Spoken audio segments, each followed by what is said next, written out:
Hey everyone, welcome back. Today we're doing a deep dive into the life and legacy of Hannibal Barca. Okay. One of history's most brilliant military minds, and we'll also be uncovering some insights into ancient African history and development.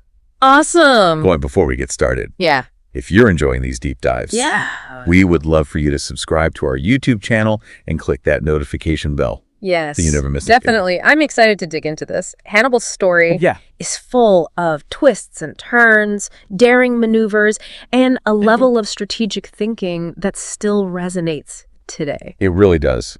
But before we get into all that, I have a question. You know how there's that debate about Hannibal's appearance? Was he black? It's a question that comes up a lot, and for good reason. Yeah. It speaks to how we interpret history and how we understand identity, especially when dealing with figures from antiquity, where information can be limited. Exactly. Yeah. So let's start by setting the scene. Okay. Hannibal was born in 247 BC in Carthage. Oh, right. A powerful empire in North Africa. Imagine like a bustling city, Yeah. a real melting pot of cultures, located near present-day Tunis. You got it.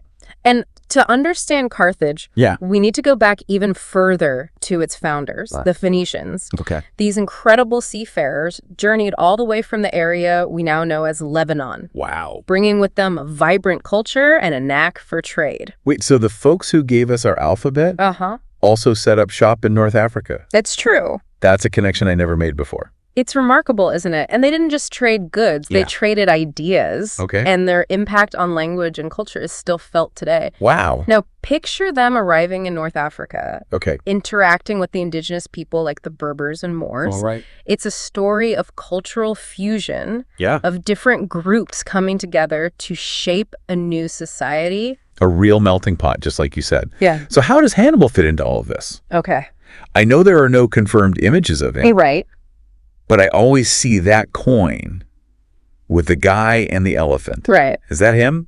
It's tempting to think so, but Yeah. the origin of that coin and whether it actually depicts Hannibal is still heavily debated among historians. Okay. Unfortunately, we have to rely on descriptions from Roman historians Right. who, let's be honest, weren't exactly unbiased observers. Right. They were writing from the perspective of the victors, Exactly. painting Hannibal as...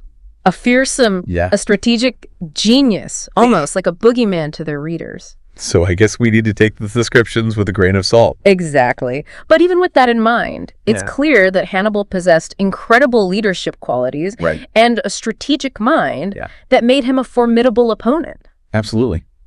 And we can't forget the context of the Punic Wars, those epic clashes between Rome and Carthage that really shaped the course of history. It wasn't just about territory. Absolutely not. Right. It was a clash of civilizations, Yeah. a struggle for dominance in the Mediterranean. Okay. And these wars had a profound impact on Hannibal's life, especially after his father, Okay. Hannibal Barca, Right. lost key territories in the First Punic War. So there's already this simmering tension between Carthage and Rome. Then tragedy strikes. Hannibal's father is killed in Spain, Yes. which was part of the Carthaginian Empire at the time. Right. Imagine Hannibal at just 17 years old. Wow. Stepping into his father's shoes, Yeah. inheriting this legacy of conflict and a burning desire to protect Carthage. It's a real turning point in his life. Yeah. The moment he takes center stage in this historical drama. That's a great way to put it. And that's where things get really interesting. Okay. It's 218 BC. All right. The Second Punic War is on. And Hannibal decides to do something absolutely audacious. What's that?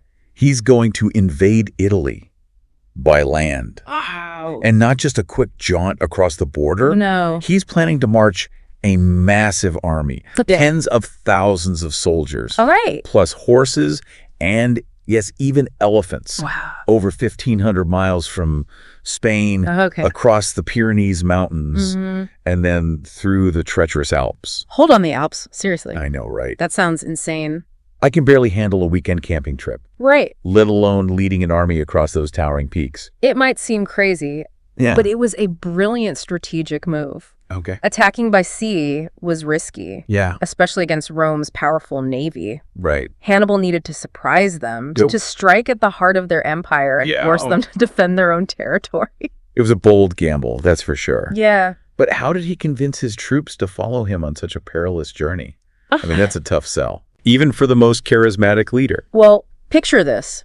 Hannibal standing before his troops after crossing the Rhone River in Gaul. Okay. They've already faced incredible challenges, but he rallies them with a powerful speech, reminding them of their strength and their shared mission. Okay. He tells them, we've conquered the Pyrenees. Yeah. We've crossed the Rhone. The Alps are just mountains. We can do this. Talk about a pep talk for the ages. I can almost feel the energy and determination in his words. It's more than just a pep talk.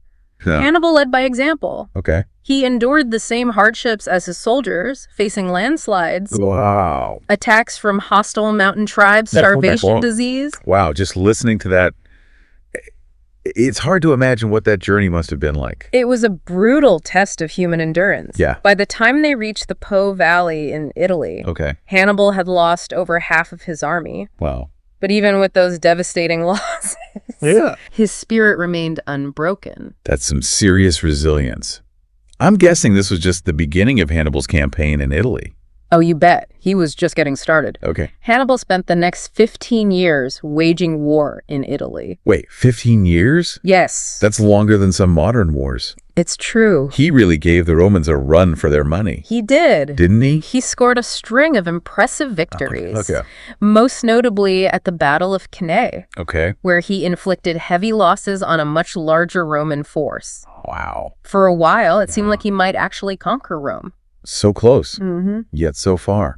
What happened? How did Rome manage to turn the tide? Well, it was a long and complicated conflict, full of strategic maneuvers and shifting alliances. Okay. Ultimately, Hannibal was defeated by the Roman general Scipio Africanus at the Battle of Zama in 2002 BC. Defeat after 15 years of fighting. Yeah. That must have been a bitter pill to swallow. It was a major turning point. Hannibal returned to Carthage, but he remained a symbol of resistance, even in defeat. Years later, facing capture by the Romans, he chose to take his own life rather than surrender. Wow, what a dramatic end to an incredible life.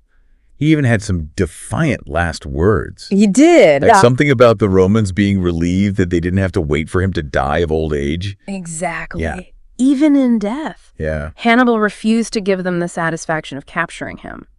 Wow. It's a testament to his unwavering spirit and defiance. Okay, so we've covered Hannibal's incredible life, his military genius, the epic scale of the Punic Wars. Right.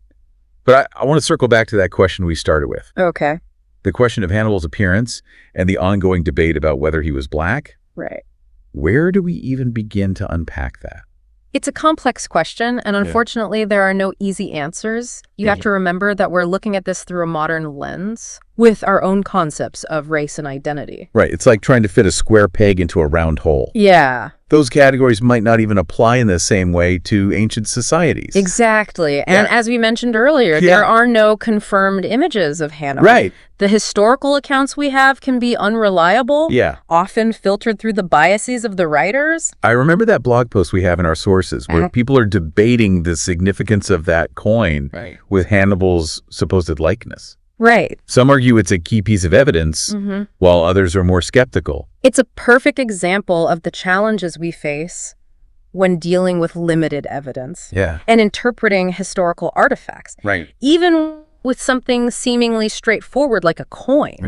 Yeah. We have to be cautious about drawing definitive conclusions.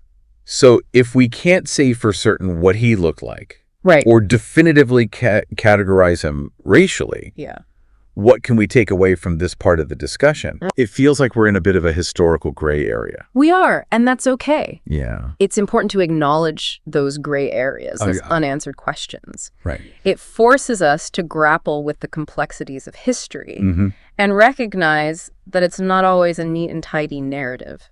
That's a great point. Yeah. It's about embracing the mystery, the ambiguity, and recognizing that there's always more to learn and uncover. Absolutely. And with that in mind, I think it's time we delve into some of the different perspectives on Hannibal's legacy and what he represents, both in his own time and in the centuries that followed. Sounds good to me. Let's dive in. So you mentioned different perspectives on Hannibal's legacy. Yeah. What's fascinating is that even today, he's a figure who inspires debate.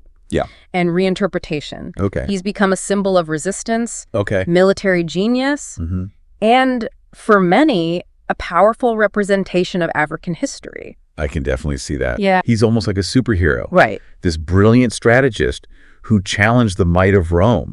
You see him depicted in movies, books, even video games. That's right. His story has a way of capturing people's imaginations. And that speaks to the enduring power of history, doesn't it? Yeah. It's not just about dates and facts. Right, it's yes. about connecting with the past, Okay. with the stories of those who came before us. Right. Hannibal's story in particular Yeah. challenges us to rethink our assumptions about ancient Africa.